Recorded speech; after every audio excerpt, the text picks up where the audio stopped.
If you're a business owner in Canada, you probably asked this question at least once, and probably after you got your tax bill. Where should I be putting my extra money? An RRSP, a TFSA, or maybe the newish FHSA that you may have heard about? It sounds simple until you actually sit down to decide, because as a business owner, your situation isn't like anyone else's. You've got expenses and dividends, retained earnings, maybe even a holding company in the mix. What's best really depends on how you pay yourself and what your long-term plan looks like. In this video, I'm going to break it all down in plain English. As usual, no fluff, just a clear look at how RRSPs, TFSAs, and the new FHSA actually work for business owners, and how to decide which one makes most sense for you. Let's dive in. So here's what we'll cover. 1, what each account actually does. 2, how they differ for business owners. And 3, the biggest mistakes to avoid. Let's start with the classic one, the RRSP. Registered retirement savings plans have been around forever, but they're still one of the most misunderstood tools for entrepreneurs. You contribute, you get a tax deduction today, and the money grows tax deferred until you pull it out later, ideally in retirement when your income is lower. Sounds great, right? But here's the catch. RRSPs make the most sense if your tax rate in retirement is lower than it is now. Say you contribute $10,000 and you're at a 45% tax bracket. In this case, you'll save about $4,500 in taxes. Great.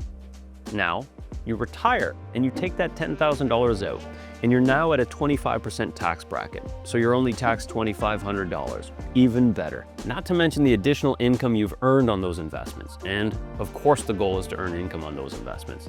So this spread certainly helps. This doesn't even factor in that if you withdrew this $10,000 from your corporation, you get the expense in the corporation, thereby reducing your corporate tax burden. And well, yes, you're taxed on the income personally. You get the RRSP contribution receipt to outweigh the taxes on that personal salary if you contribute it right to an RRSP.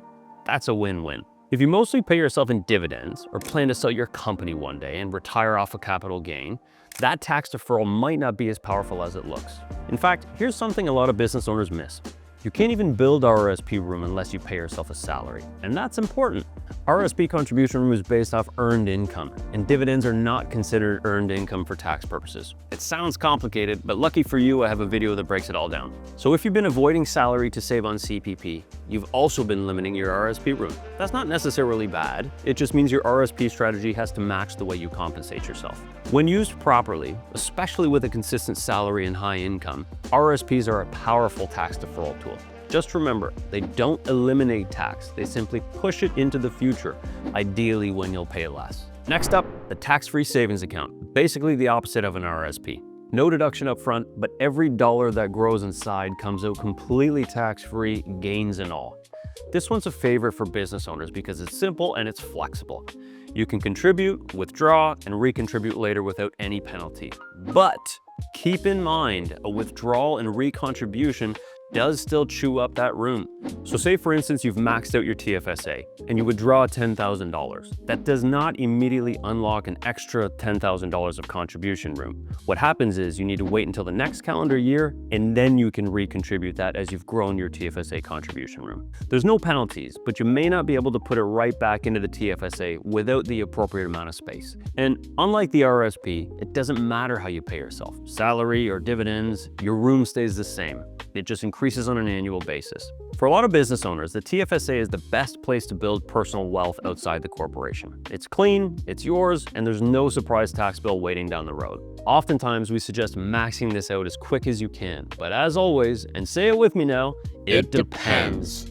The trade-off is the smaller annual limit, but don't underestimate it, because if your corporate investments are being taxed at over 50% on passive income, sometimes it makes more sense to pull out a dividend and invest that money personally inside your TFSA. Over time, the tax-free compounding can actually outperform leaving it trapped inside the corporation. Quick recap before we move on. RRSPs help you defer tax into the future. TFSAs help you avoid tax later on. Now let's look at the newest option on the block, the FHSA. The First Home Savings Account is new, but it's also one of the most generous tools Canada's ever introduced. You get an RRSP-style deduction when you contribute, and a TFSA-style withdrawal when you use it to buy your first home. No tax on withdrawal. Tax break going in, tax-free coming out. That's a win if you ask me. You can contribute up to $8,000 a year to a maximum of $40,000 total and keep it open for up to 15 years. To qualify, you have to be a Canadian resident, at least 18 years old, and a first-time home buyer, meaning you or your spouse or partner haven't owned a home where you've lived as your principal residence in the past 4 calendar years. If you don't end up buying a home, you can simply roll it into your RRSP later with no penalty. For business owners, it only matters if you're personally buying a home, not through your corporation. But if that's even on the horizon, open an FHSA early, as in now, like right now. Don't wait. Even if you're not contributing this year, just open the account to get $8,000 of contribution room, which carries forward. So how do you decide where to start? Here's the simplest way to think about it. RRSPs are great if you pay yourself a salary and expect a lower tax rate later. TFSAs are great if you pay yourself dividends and want flexibility with no future tax. FHSAs are really great if you or your family plan to buy your first home at some point. It's a one-time opportunity worth taking advantage of. And honestly, it's rarely all or nothing. The real power comes from combining them. At YBL, we often help clients do exactly that. Use salary to build RSP room and CPP, maxing out the TFSA for tax-free growth, and when appropriate, layer in the FHSA strategically for some family planning. When they work together, it's not just about savings, it's about controlling when and how you get taxed. Here's your bottom line. RRSPs, TFSAs, and FHSAs are just tools. The right one depends on your income mix, your goals, and your timeline. So instead of asking which one's better, start asking which one fits my bigger plan. That's the shift that changes everything. So I hope this video sheds a little bit of light on what each of these accounts are and which one you should utilize. If you'd like to get our help with it, you can click the link down below to connect with our team. And if you found this video helpful, you'll probably like this one too.